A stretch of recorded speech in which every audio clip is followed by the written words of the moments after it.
Hello guys, welcome back to my channel. In this video we will learn about the first week of development. I will make you clear all the concepts through one diagram, right? So without wasting time, let's get started with the video.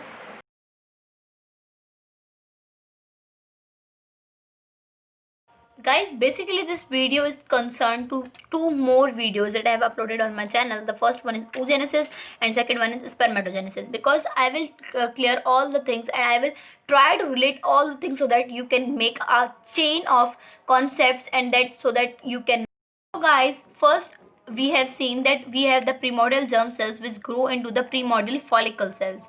Now these follicular cells increase in number, right? These follicular cells increase in number through the TGF beta family by the growth differentiation factor 9, right? The proliferation of the follicular cells mediated by the growth differentiation factor 9, a member of the TGF beta family, right?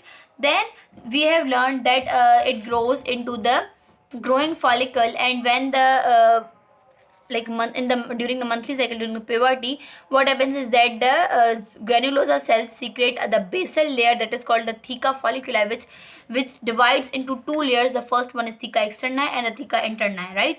Now these theca interni and the granulosa cells secrete the estrogen, and how they secrete the estrogen is that the theca interni produce this testosterone and the androstenedione, right? While the granulosa cells convert these two into the estrogen, right? So this is a process how they convert testosterone into the estrogen.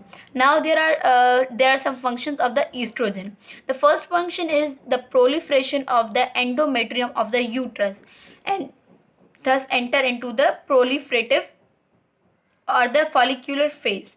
Now we always use two like phrases for the one stage. The first one is follicular stage. This is concerned uh, to the all the changes occurring in the ovary, while the proliferative stage shows the changes occurring in the uterus, right? So here we can see this one is the ovary. All the changes occurring in here are called the ovarian changes, and here all the changes occurring in the hair is are called the uterine changes. So the follicular stage or the proliferative stage. Follicular stage is means that the follicles are growing onto the primary oocyte, and they are converting into the uh, growing follicle, right? And second statement, the second phrase was proliferative stage. Proliferative stage means the uterus lining are getting thickening, right? Or proliferating, right? So these two layers, these two terms I have cleared. Then the thinning of the cervical mucus, thus easy passage of the sperms. Now guys, for that you have to see this diagram and understand the parts of the uterus, right? So guys, this is the fundus of the uterus, and this part is the called the cervix. So here basically this part is called cervix, from which the entry of the sperms occur. This part is basically normally covered by the mucus layer. Now what the estrogen is do is that they lighten or thinnen the layer of the mucosa, so that the sperms, more and more sperms can pass from this, and thus help in the fertilization process, right? Now guys, then its function is that it increase the LH level. Now the function of LH. The LH first function, I have already discussed these functions in my oogenesis video, but let me repeat these all. The first one is that they release the maturation promoting factor, and this quantity is increased, right? Then it complete meiosis 1 and initiate meiosis 2 of the primary oocyte. Then the production of the progesterone level is increased by the LH. Then the follicular rupture and the ovulation is caused by the LH. Then the local muscular contraction in the ovarian wall. Now why this contraction occur is because when the ova uh, has to has to ooze out from the ovary and has to enter into the uterus, it needs some movement. So the movement of the uterus of the oocyte is provided by the fimbriae and the movement of the ovary wall too. So this is also a function of the LH. So it provides the contraction in the ovarial wall so that the oocyte can move. Then the next one is digestion of the collagen fibers surrounding the follicle. Now the collagen fibers are surrounding the follicles are digested so that the oocyte can only squeeze out of or the ooze out from the uh, like cumulus ophorus cell, right? Then we have our fertilization. Now this fertilization, what happens in the fertilization is basically, let me show you here. Here. Uh, Only 1% of the sperms deposited into the vagina. Now after the cervix the vaginal portion starts, right? So about 200 to 300 million sperms are deposited in the vagina, right? But only 1% of the sperms enter into the uh, deposited in the vagina. Only 1% of sperms deposited in the vagina enter the cervix, right? So 200 to 300 million sperms uh, injected or the induced in the vaginal region. Only 1%, that is about 300 to 500, only reaches the site of the fertilization, right?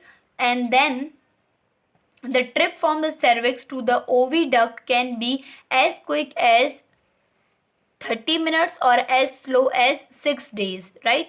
So the from the cervix to the oviduct till here, the trip can be of the 30 minutes or the 6 days, right? Then in the isthmus, like this part is called the isthmus. When it reaches here, it is, this part is the isthmus.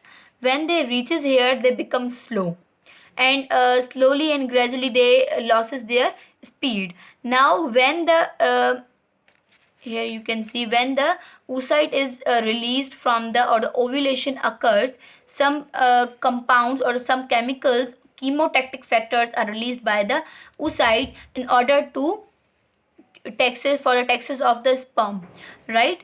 And those are like the these are called the chemoattractants, right? So let's see here. In the isthmus, sperm becomes slow. After ovulation, sperms become motile again because of the chemoattractants produced by the cumulus cells of the eggs. Here are the cumulus cells of the egg which will surround this our secondary oocyte, right? Then the fertilizations occur in the ampulla, right? Then the process from which sperm go through to fertilize oocyte. If these processes are not occurring, then the fertilization cannot occur. For this we will use this diagram, that is our spermatogenesis or spermiogenesis basically, right? So the first, the capacitation process, this occurs in the uterine tubes and it takes 7 hours. And in this process, the seminal plasma protein and a glycoprotein coat removed, which are on the acrosomal region, right? Now what happens is basic and helps in the corona passing the corona cells, corona radiata. Now here you can see I have mentioned it, the first the acrosome formation occurs, and there is a acrosome region. Now for example, this one is the acrosome region. So here is the protein coat on the acrosomal reaction, which is removed during the capacitation process. Now the next process is acrosomal reaction. Now this is induced by the zona protein, that is ZP3 protein, right? Then it starts after binding to the zona pellucida. Now what happens is that you can see in this diagram that when the sperm touches the oocyte or the ova, the first reaction occurring is the penetration of the corona radiata cells, and then the penetration of the zona pellucida layer. Now if it has to bind, if it has to cross the zona pellucida layer, then it must have to undergo the acrosome reaction, right? So when it starts when the sperm touches the zona pellucida. Now when it touches the zona pellucida, what happens is that the ova's lysosomes are activated, sperm's lysosomes are activated, and they produce the some enzymes that are produced by basically the cortical cells of the uh, sperm, that are the acrosin and the trypsin, right? Then here you can see that help in penetrating the zona pellucida because of release of acrosin and trypsin like substances, right? Then the phases of fertilization. Now in the phases of fertilization, the first reaction is the penetration of the corona radiata. I told you here this occurs by the our capacitation process. If the sperm is not capacitated, then the this first process will not occur. Then the second one is penetration of the zona pellucida. So sperm head touches the zona pellucida, release of the lysosomal enzyme from the cortical granules. Then these enzymes alter the zona pellucida and inactivate species specific receptor site, right? And the reaction also prevents polyspermy, right? So this is a commonly asked question, that the polyspermy is inhibited by which reaction? So this one is acrosome reaction or the penetration of the zona pellucida, right? So now let me explain this whole thing in this diagram. Now you can see that here is our follicular cell, which is converting into the mature or the growing follicular cells. Now here you can see that the prophase and the metaphase that the LH surge here increases, and here it converts from the meiosis 1 into the meiosis 2, and here it rises or grows into the cumulus oophorus cell, and here you can see the stigma, which is the protusion. I have already explained it that about this protusion. Then what happens is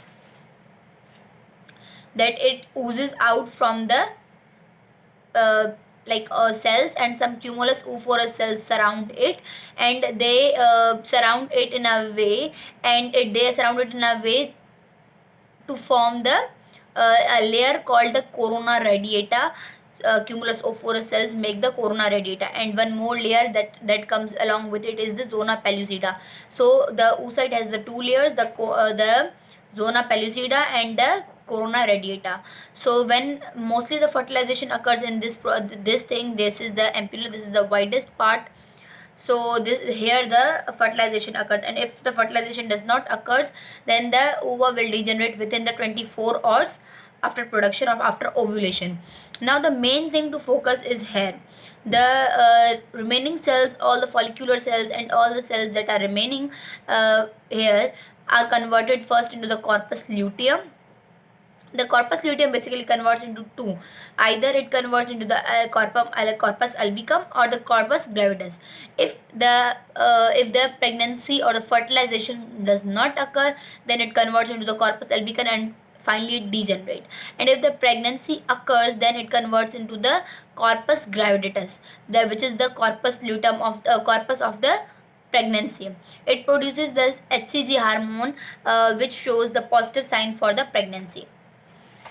Now let's come upon the third process in the fertilization is the fusion of the oocyte and the sperm cell membrane. Now basically the fusion occurs in the membranes, the plasma membranes, and here you can see when the fusion occurs, the sperm enters the sperm's head and tail both enters, but the plasma membrane remains outside, right? Then when it enters the ova, and then its tail is detached and the head is detached. When it comes near to the oocyte, what happens is that its nucleus changes into the definitive nucleus.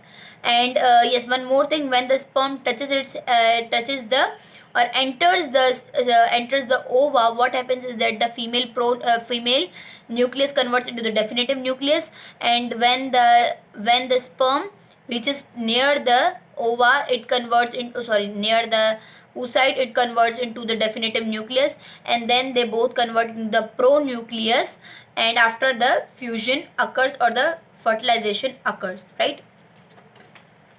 Now let's come upon the cleavage. The first stage in the cleavage is the two cell stage that occurs about 30 hours after the fertilization. The next stage is 4 cell stage 40 hours after the fertilization. The next one is the 8 cell stage, which is the loosely attached cells, right? After this process, after 3 divisions 1, 2 and 3, the cleavage or the compactation process occurs, because they are the loosely attached, so they have to be compact, or like they have to increase their bindings. So the compactation process occurs by the cell junctions to make them tight. Then after 3 days the morula, a 16 cell stage emerges, right? So after 3 days, it means the 70 hours after the fertilization. Now the blastocyst stage, this all morula is basically called a bunch or a strawberry shaped, that is called structure, right? Then the blastocyst stage, the morula reaches to the uterine cavity and the fluid enter cavity called blastocele formed, right? So the cells of the inner mass called embryoblast and the outer mass called trophoblast. The zona pellucida disappears on the 4th day. Now let me first clear this. Here you can see the first is the 2 cell stage, which emerges after the 30 hours of the fertilization. Then the 4 cell stage, and then the morula. The morula, when enters into the uterine cavity, what happens is the fluid enters into the morula and makes a cavity that is called the blastocele, and this stage is called blastocyst. Then the implantation occurs. Now let's move on to the implantation. The implantation occurs on the 6th day of the fertilization, and in the blastocyst stage, right? Then the processes involved in the implantation. The first one is the trophoblast has the selectin which attached to the carbohydrate receptors on the uterus. Now the trophoblast, basically what happens, let me draw this into a more.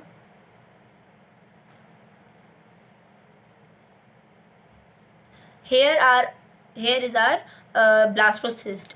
Now the blastocyst has two regions. The first one is inner mass and the second one is outer mass.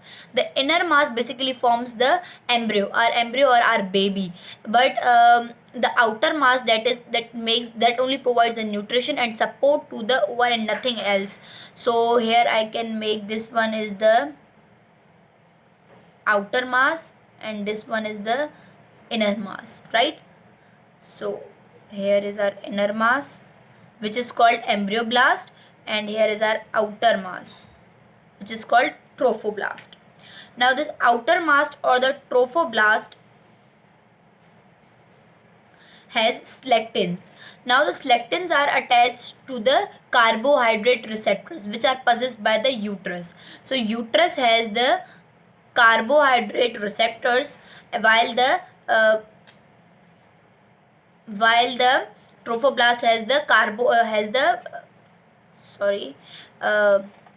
selectins, right? So this is the same way that occurs in the WBC captures. Now what happens, we have studied this in the physiology, that when any inflammation or something occurs in the tissue, damage occurs in the site, so in the body, then what happens is the capillaries lose their bindings and they forms the gaps between them, and what happens is then the WBCs are basically passing like this, but then the sites, the walls of the blood of the vessels uh, show their site, that is called the carbohydrate receptors. They show that the carbohydrate receptors, and ultimately the WBCs already have the selectins, then they are attached. So this process is called WBC capture, and in the same way this also occurs, that the trophoblast shows the selectin while the uterus show the carbohydrate receptors. Then the trophoblast has the integrins, while the epithelia of the uterus has laminin and fibronectin. The laminin promote the attachment and the fibronectin promote the migration. Now what happens is that the trophoblast has the integrins, while the uterus has two, the laminin and the fibronectin. Laminin allow its attachment, and the fibronectin its migration deep into the uterus.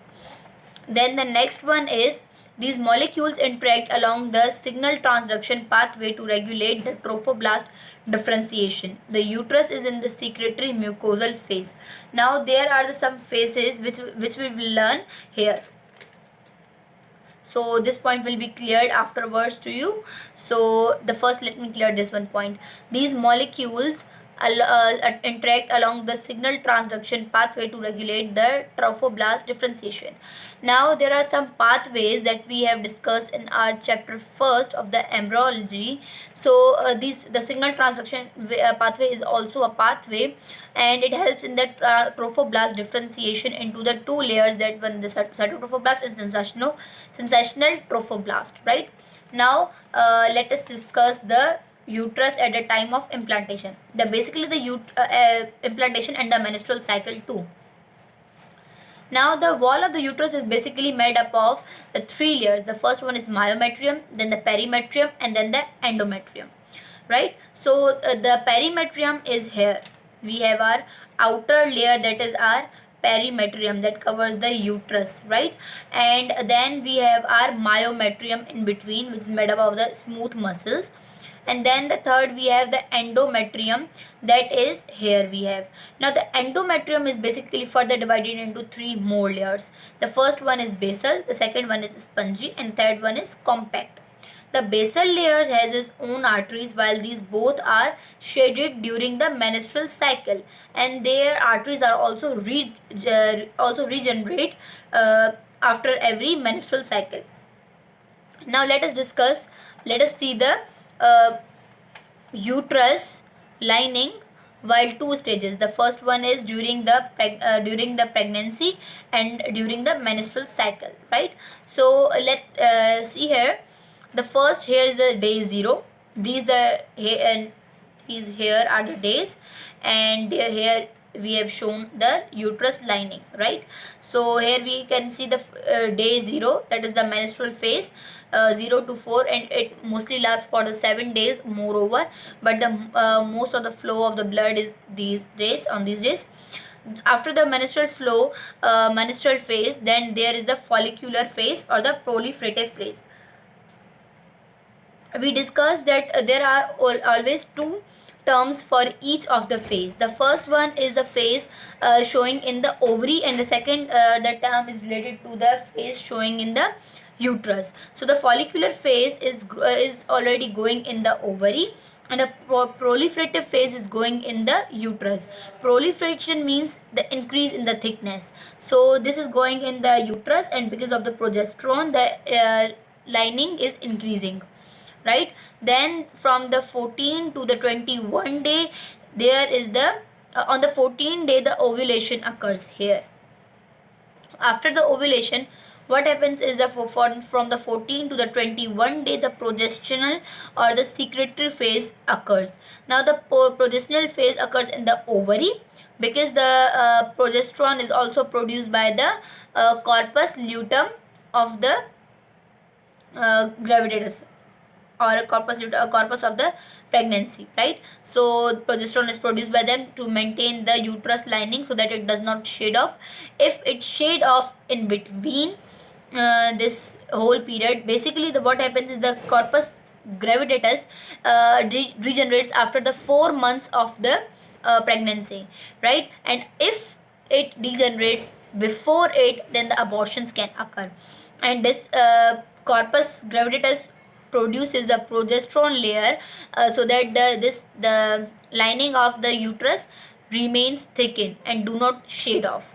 So here the progesterone or the secretory phase basically means the HCG is produced by the trophoblast, which shows the positive sign for the pregnancy in the urine test, right?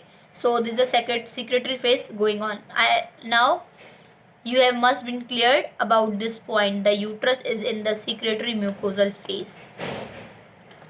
Now let's come upon our next figure, that is our uh, graph in the menstrual phase. Now here you have your like 0 to 4 the menstrual phase, then 0 to 14 the follicular stage, and then on the 14th day the ovulation occurs, and then from the 14 to the 21 day is the progestational or the secretory phase.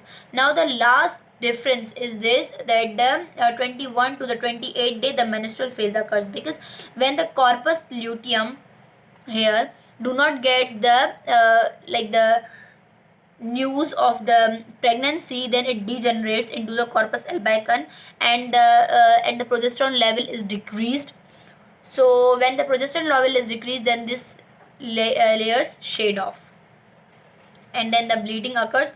Basically the bleeding in the menstrual phase occurs because of the like squeezing of the arteries in these layers, the uh, spongy and the compact layer, right? So guys, here we are done with our first week of the development and all about the menstrual phase. So hope you like my video, comment on